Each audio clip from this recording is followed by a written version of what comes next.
እንደተለመደው ካቶሊክ ቤተክርስቲያን ከክርስትና እምነት ጋር መጋጨቷን ቀጥላለች። ሰሞኑን እንደተመለከትነው 500 ዓመት በላይ ያስቆጠረው በቫቲካን የሚገኘው የካቶሊክ ቤተክርስቲያን ላይብራሪ ለሙስሊሞች ጸሎት እንዲሆን ሩም አዘጋጅቶ መስጠቱ ሰምተናል። ሃይማኖትን የመቀየጥና የመበረዝ አባዜ በካቶሊክ ቤተክርስቲያን የቆየ ነገር ነው።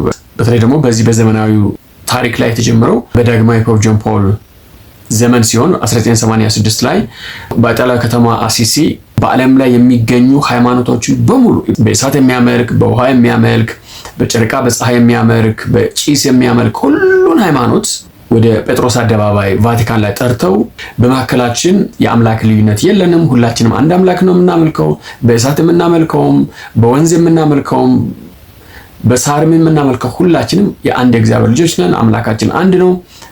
የምንለያየው በምንጠራው የአምላካችን ስም ብቻ ነው። ስለዚህ የተለያየ ስም እግዚአብሔር ለእናንተ የገለጠው ሌላ ነው፣ ለእኛ የገለጠው ሌላ ነው፣ ግን እሱ አንድ አምላክ ነው። ስለዚህ ካቶሊክ ቤተክርስቲያን የሁላችንም እምነት ትከተላለች ብለው ዳግማዊ ፖፕ ጆን ፖል ይህንን መወሰኑና ኢንተርፌስ ዲያሎግ በሚል ሃይማኖቶችን አንድ አድርጎ በካቶሊክ ቤተክርስቲያን ውስጥ የመጠርነፍ ስራ እንደጀመሩ ይታወቃል። ከዛ ጊዜ በኋላ ቤተክርስቲያኒቱ ለይቶላት የጣዖት አምላኪ ሆና ቆይታለች። ከፖፕ ጆን ፖል በኋላ የመጡት ቤኔዲክት 16ኛ የክርስቲያን ጣዕም ያላቸው የክርስቶስን የሚወዱ የሚመስሉ ሰው ናቸውና እሳቸው ምን ያክል ጫና ከቤተክርስቲያኒቱ ኤስታብሊሽመንቶች እንደገጠማቸው ምናልባት የካቶሊክ ቤተክርስቲያንን ታሪክ የምትከታተሉ ሰዎች ታውቃላችሁና ከኋላ እሳቸው አርጅተው ሪታየር ካደረጉ በኋላ በካቶሊክ ቤተክርስቲያን ታሪክ ልቅና እጅግ በጣም አክራሪ ሊበራል ምናልባትም ኤቲስት የሆነ ፖፕ ፍራንሲስ የሚባል ሰው ሾመው ነበርና ፖፕ ፍራንሲስ ሊትራሊ ሰይጣን ነው።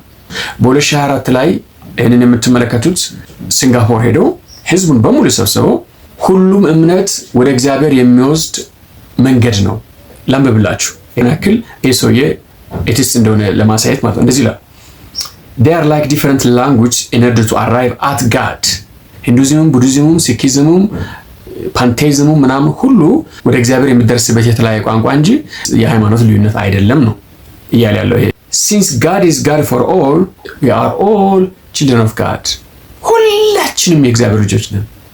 የእግዚአብሔር ልጆች መጽሐፍ ቅዱስ ማን ነው የሚለው? በእግዚአብሔር መንፈስ የሚመሩ እነሱ ናቸው የእግዚአብሔር ልጆች። በክርስትና አስተምሮ እግዚአብሔር ልጅ ለመሆን ምንድን ነው የሚጠበቀው? በልጁ በኢየሱስ ክርስቶስ ማመን አለበት አይደል? በልብ ያምነህ በአፍህ ብትመሰክር ነው። ከዛ ይቀጥላል ስሙት there is only one God and each of us has a language to reach God. Some are Sikh, some are Muslim, some are Hindu, some are Christian, and they are all path to God. ይህን ክርስቲያና ነው የምትሉኝ? ሁሉም ወደ እግዚአብሔር የሚወስዱ መንገዶች ናቸው። ስለዚህ እኔ የእናንተ ንጉስ ሆኜ ልጠርንፋችሁ በእኛ ስር ሆኖ ሂንዱይዝም መሆን ትችላለህ፣ ሙስሊም መሆን ትችላለህ፣ ሲክ መሆን ትችላለህ፣ ፓንቴስቲክ ምናምን ሁሉ ነገር መሆን ትችላለህ፣ ልዩነቱ የቋንቋ ብቻ ነው ብሎ የሚያምን ቤተክርስቲያን ነው የካቶሊክ ቤተክርስቲያን ማለት ነው። አሁን ከቤኔዲክት 16ኛ በኋላ የተሻለ ሰው ብለን እኔም ቢሆን በራሴ ታሪኩን አገላብጬ ሰውዬ ለክርስትና ይቀርባል ብዬ ነበር። አሁኑ አሜሪካዊው ማለት ነው። ሙስሊሞች እንዲጸልዩ ላይብራሪ ውስጥ መጸለያ ቦታ ሰጥተናል። we are a universal religion, we have a universal library። ሁሉም ሃይማኖት ይመጣ እዚህ ስገዱ እያለ ነው። እንግዲህ ቤተክርስቲያኒቱ ሁሉንም ሃይማኖቶች ወደ እግዚአብሔር የሚወስድ መንገድ ነው ብላለች። ክርስትና እንደምናውቀው ወደ እግዚአብሔር የሚወስደው መንገድ ኢየሱስ ክርስቶስ ነው። መንገድም ህይወትም እሱ ነው ተብሏል። እንግዲህ እንዲሁም አንዳንድ ያስባልና ይሄ አሁን የኛ ጴንጤዎች እብደት ውስጥ ስላለን በጣም ክሬዚ የሆነ ውርድ የሆነ በጣም አጋንንታዊ ነገሮች በፕሮቴስታንት ዲኖሚኔሽኖች ውስጥ በጣም እየተስፋፋ ስለሆነ የኛ ባክግራውንድ ካቶሊክ ነው። ወደዛ ብንመለስና ብንገላገል ሁላ ብዬ ነው ያስባለሁ። ግን ወደዛ እንደተመለስ ይሄው እዚህ ጋር ሂንዱይዝምና ሲኪዝም ወደ እግዚአብሔር የሚወስድ መንገድ ነው ብሎ ደግሞ ያስተምራል። እኛ ወዴት እንደምንሄድ ነው ያው ግራ ይገባኝ ያለው ነገር።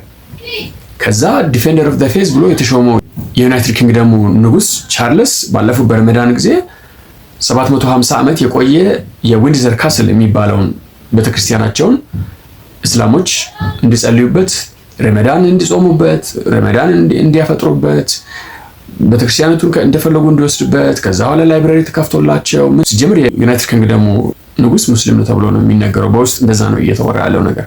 በተለይ ምዕራብ ዓለም የፕሮቴስታንትና የካቶሊክ ቤተክርስቲያኖች እስልምናውንም ሂንዱይዝምንም ሁሉንም የኛ ነው ብለዋል። ገብረ ሰዶምንም የኛ ነው፣ ትራንስጀንደሩም የኛ ነው።